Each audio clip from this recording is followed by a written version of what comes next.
chosen one.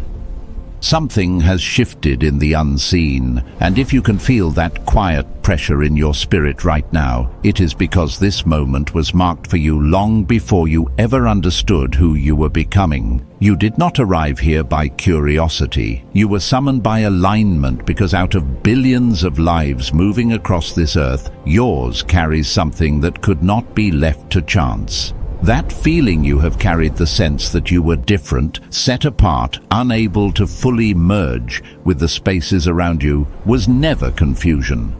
It was recognition, waiting for revelation.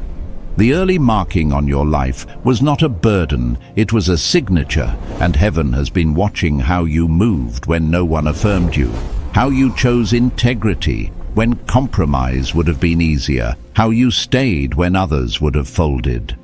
Ecclesiastes chapter 3 verse 1 says there is a time for every purpose under heaven, and this is the moment where what was hidden begins to surface.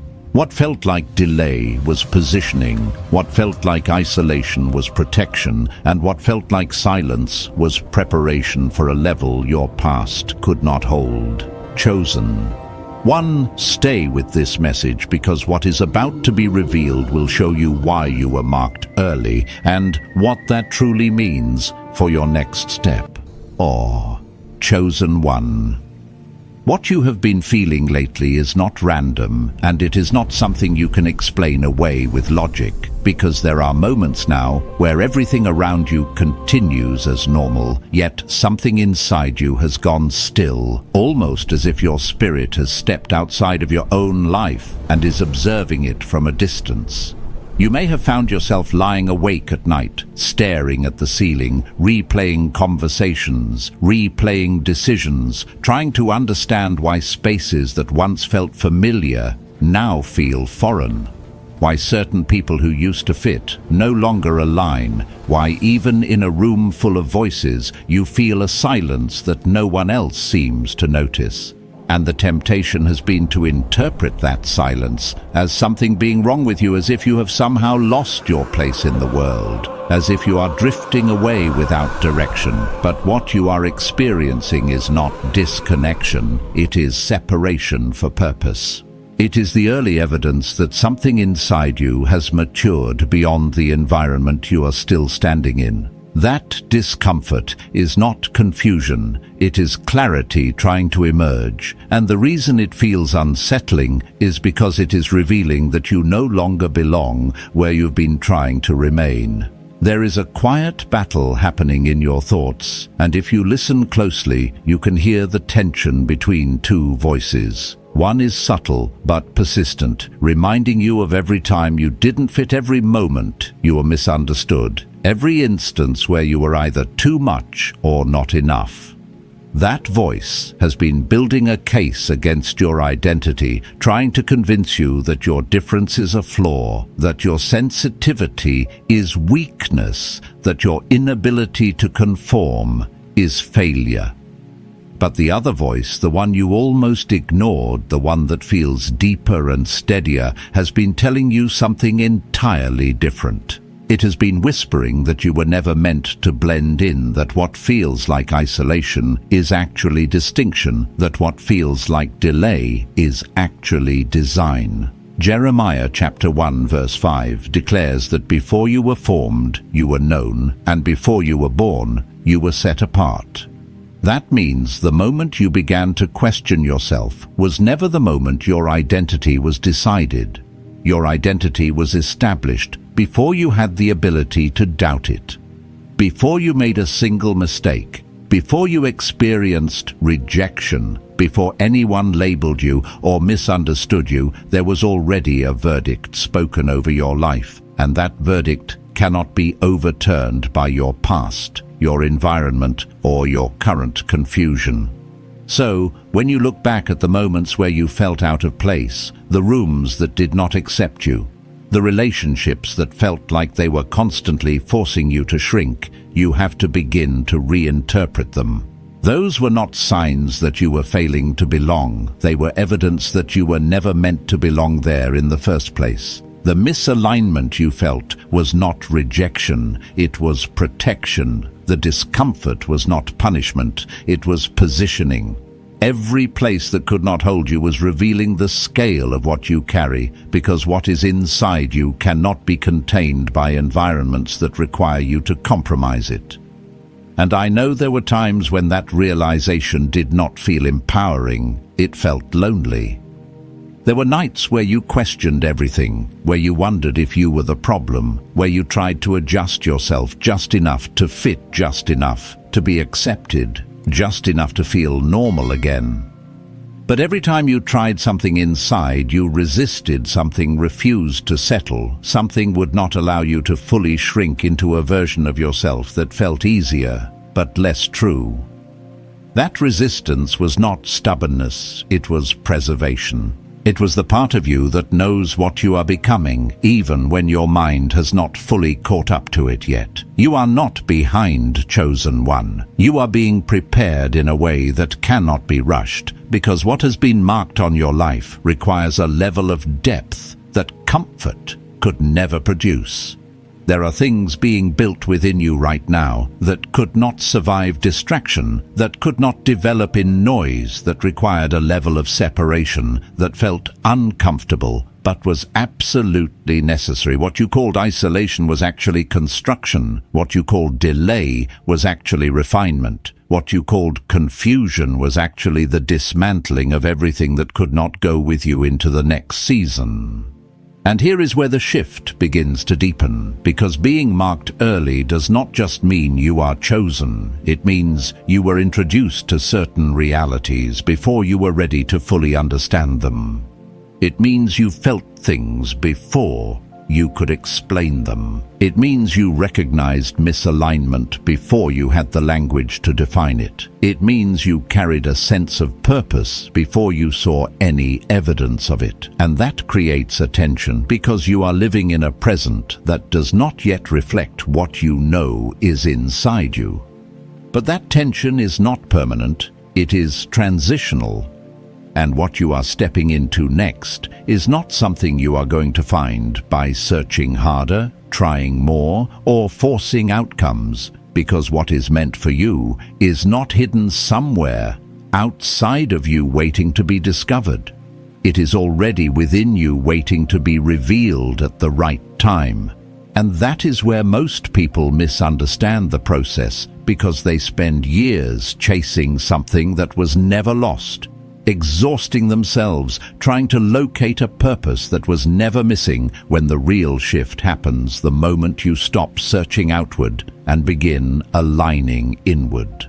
But there is something you have been doing in this season, something you thought was a weakness that is actually the clearest sign that you are closer than you have ever been. There is a shift happening beneath the surface of your life that most people would misinterpret. And if you are not careful, you might mislabel it too, because what feels like hesitation, what feels like slowing down, what feels like you pulling back from things that once drove you, is not weakness, it is discernment sharpening itself.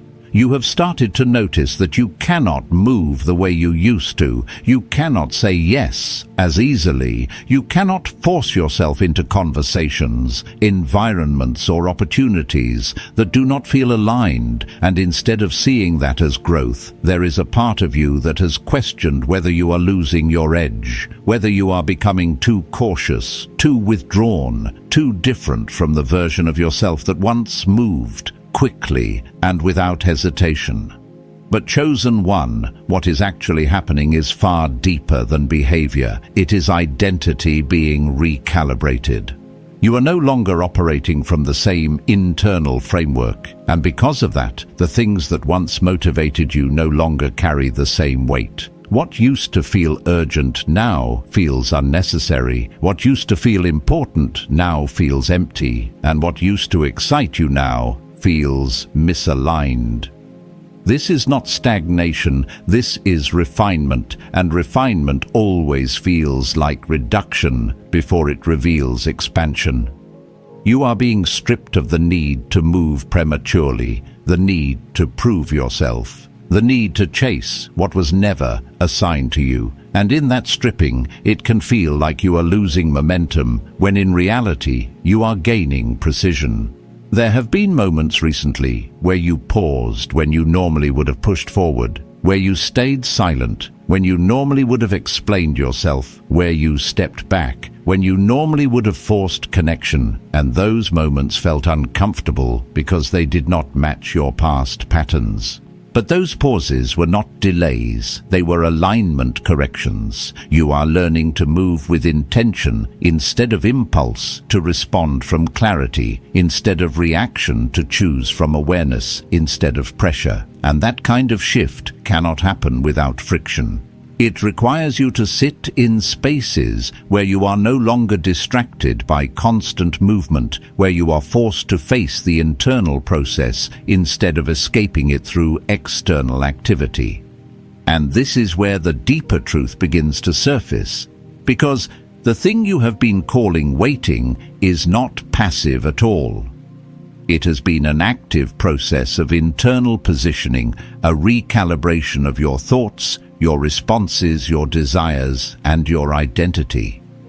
You have been unlearning patterns that no longer serve the level you are being prepared for, and that unlearning has required distant silence, and sometimes even discomfort. There were doors you could have walked through, opportunities, you could have accepted relationships, you could have maintained, but something inside you held back. Something refused to fully engage, and at the time you questioned that resistance. You wondered if you were missing out, if you were overthinking, if you were letting fear hold you back. But that resistance was not fear, it was discernment protecting your next season. Because not every open door is an assignment, not every opportunity is alignment, and not every connection is meant to continue. The more you grow into who you are becoming, the more selective your spirit becomes. And that selectivity is not limitation, it is protection of capacity. You are being prepared for something that requires you to carry weight, and if you fill your hands with what does not belong to you, you will not have the capacity to receive what does. There is a pattern throughout Scripture that most people overlook, and it is this: that before elevation, there is always a period of separation. Before visibility, there is always a season of obscurity. Before the assignment is revealed, there is always a phase where nothing seems to be happening on the outside, while everything is being formed on the inside. Habakkuk chapter 2 verse 3 speaks about the vision being for an appointed time, and though it lingers, it will surely come. What you're experiencing right now is that appointed time unfolding not in a way that is obvious, but in a way that is precise. You have been in a hidden place, and that hidden place has felt confusing because there has been no external validation to confirm what is happening.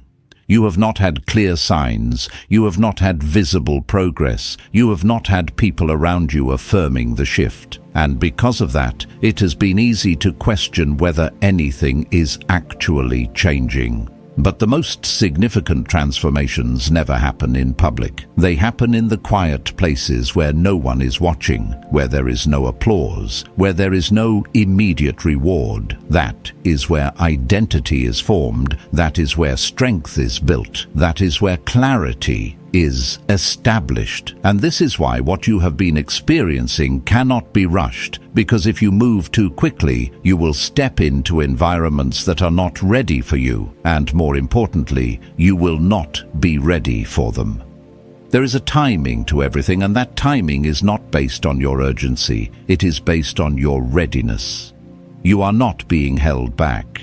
You are being held in position until the moment where what is inside you and what is around you align perfectly.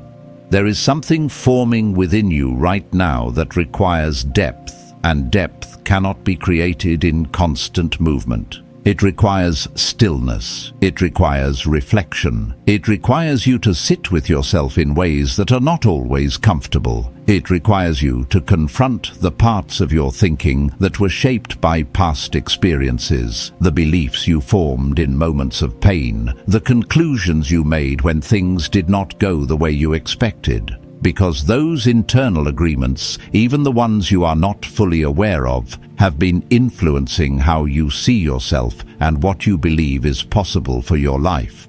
And if those agreements are not addressed, they will follow you into your next season, shaping your decisions, limiting your capacity, and creating patterns that repeat themselves in different forms.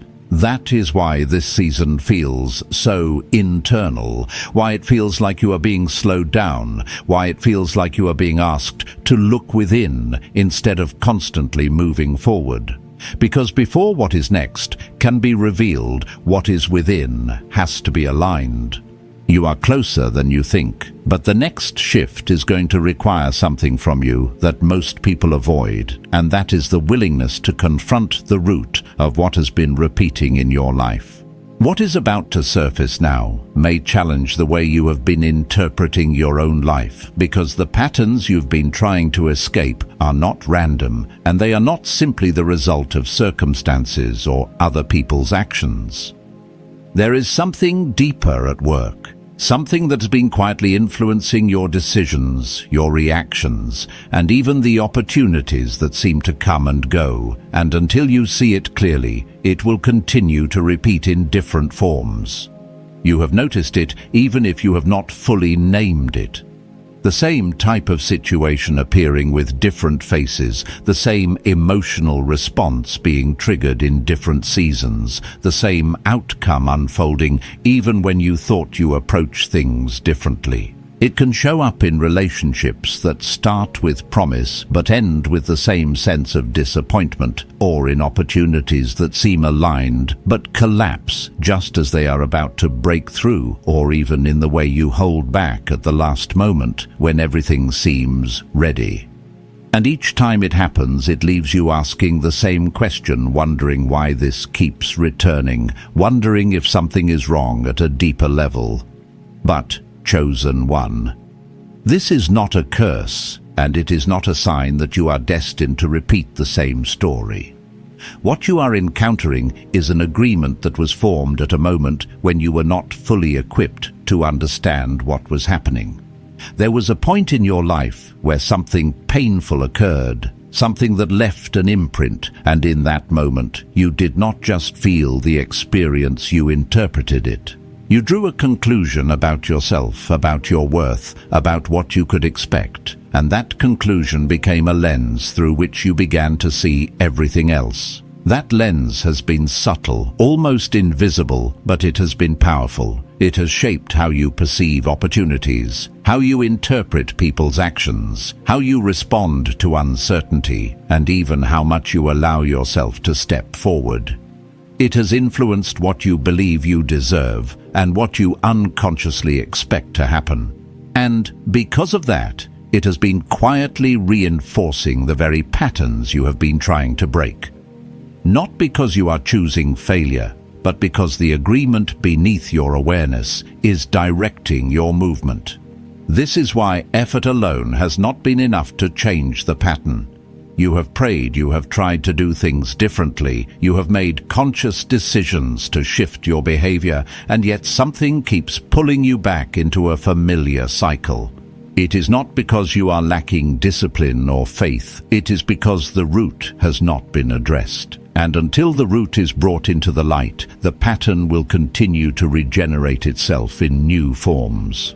The adversary understands this, and that is why the strategy has not been to stop you externally, but to influence you internally. If you can be convinced to agree with a limitation, to accept a belief that reduces who you are, then the battle does not need to happen outside of you, because it is already happening within you.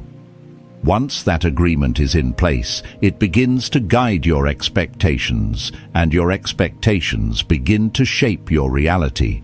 That is not weakness, it is spiritual mechanics, and once you understand it, you can begin to change it.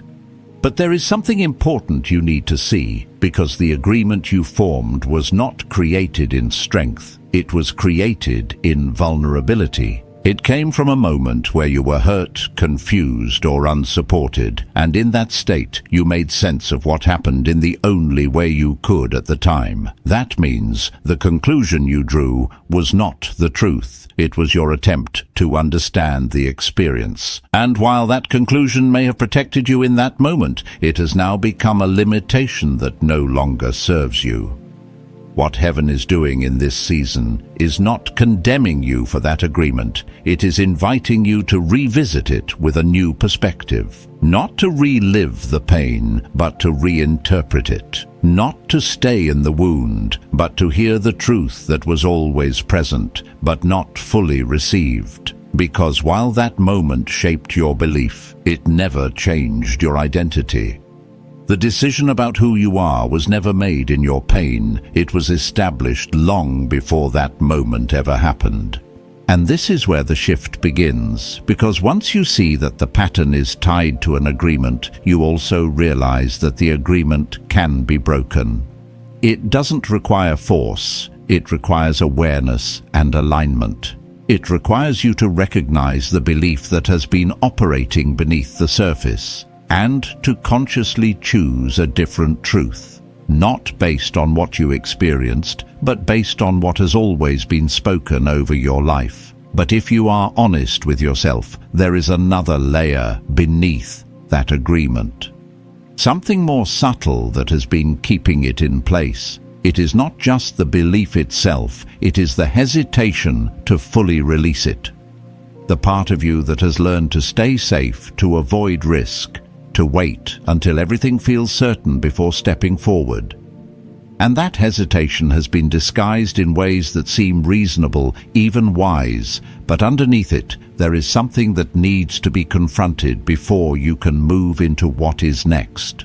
If you look closely at that hesitation, you will begin to see that it is not as simple as caution or wisdom, even though it has been framed that way in your mind. It has presented itself as discernment, as patience, as waiting for the right moment. But underneath it, there is a deeper current that has been guiding your decisions. It is the need for certainty, the desire to have everything clearly outlined before you move, the quiet expectation that if something is truly meant for you, it will come without risk, without tension, without requiring you to step into the unknown. But faith has never operated that way, and that is where the conflict has been building within you.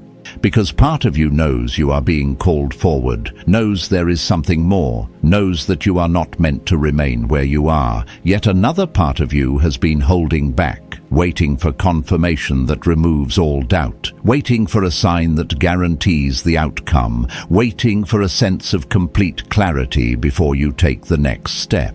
And in that waiting, you have remained in a space that feels safe, but also limiting, familiar, but also restrictive. The truth you are being brought into now is that faith does not begin when certainty arrives. It begins when you move without it. Hebrews chapter 11 verse 1 describes faith as the substance of things hoped for and the evidence of things not seen. And that means there will always be a space between where you are and what you are stepping into, where you do not have full visibility. That space is not meant to stop you. It is meant to transform you. It is where trust is built, where dependence shifts, where you learn to move, not based on what you can control, but based on what you know has been placed inside you. And this is where many people remain stuck, not because they lack ability, not because they lack opportunity, but because they are waiting for a level of certainty that was never meant to come before the step is taken. They stay in preparation longer than necessary. They remain in analysis instead of action. They convince themselves they are being wise, when in reality they are avoiding the very movement that would bring clarity. Because clarity does not always come before the step. Sometimes it comes because of the step. You have felt this tension, that pull between staying where you are and moving forward, and it has not always been obvious which one is right. There have been moments where you questioned whether your hesitation was protecting you or limiting you, whether your waiting was alignment or avoidance. And that is because the line between discernment and fear can be subtle when you are in the middle of the process, but one leads to expansion and the other keeps you contained. There is a reason why what you are stepping into cannot be approached with the same mindset that kept you in your previous season. Because the level you are moving toward requires a different kind of response, a different kind of trust, a different kind of identity. You cannot carry the same need for control into a space that's designed to be led by alignment. You cannot demand full understanding before movement in a season that requires obedience before explanation. And this is where surrender becomes essential, not as a passive act, but as a powerful shift in how you engage with what is happening. Surrender is not giving up. It is releasing the need to control how everything unfolds. It is choosing to trust that what has been placed inside you is enough to guide you even when you cannot see the entire path. It is allowing yourself to move without having every answer, knowing that the answers will meet you as you go. You have been holding on tightly to certain expectations, to certain timelines, to certain ways you thought things needed to happen, and that grip has been creating resistance. Not because you are doing something wrong, but because what is coming next does not fit within those expectations. It requires space, openness, and a willingness to receive in a way that is different from how you have tried to make things happen before. Think about what happens when your hands are already full. Even if something valuable is placed in front of you, you cannot take hold of it without first releasing what you are already carrying. In the same way, there are things you have been holding on to, beliefs, expectations, even identities that are occupying space that needs to be cleared for what is being given to you. And until you release them, you will continue to feel the tension between what is leaving and what is trying to arrive. This is not about forcing yourself into change. It is about allowing yourself to let go of what no longer fits. It is about recognizing that the version of you that was shaped by past experiences cannot be the same version that steps into what has been prepared for you. There is an expansion happening, and expansion always requires release. It requires you to loosen your grip on what is familiar so you can receive what is aligned. And as this realization settles, something else begins to surface, because once you begin to let go of the need for certainty and control, you start to see more clearly what has actually been holding you in place all along, and it is not what you thought. What begins to come into focus now is something most people spend years trying to avoid seeing, because it is not external. It is not something you can easily point to or separate yourself from. It is not another person, not a missed opportunity, not even the past that you have been carrying. It is the identity you have become comfortable holding onto, the version of yourself that was formed in a previous season and has quietly remained in place even as everything inside you has been trying to move forward. This identity has felt familiar, and because it is familiar, it has felt safe. It knows how to respond, how to navigate, how to protect itself from what it has already experienced. It has learned to anticipate disappointment, to guard against uncertainty, to manage expectations so that you are not caught off guard again. And in many ways it served a purpose. It helped you survive moments that required strength. It gave you a framework to make sense of what you went through. It allowed you to keep moving when things did not make sense. But what once protected you is now limiting you, and that is the shift you are being asked to recognize. Because the identity that was built to navigate past seasons cannot carry the weight of what is ahead. It was not designed for expansion, it was designed for survival. And there is a difference between surviving and stepping fully into what has been prepared for you. One keeps you within known boundaries, the other requires you to move beyond them. You have felt this tension without fully understanding it, that sense that something in you no longer fits the way it used to, that the way you see yourself is being challenged, that the internal narrative you have carried is beginning to feel incomplete. There have been moments where you sensed that you could move differently, think differently, respond differently, but something pulled you back into what was familiar, not because it was right, but because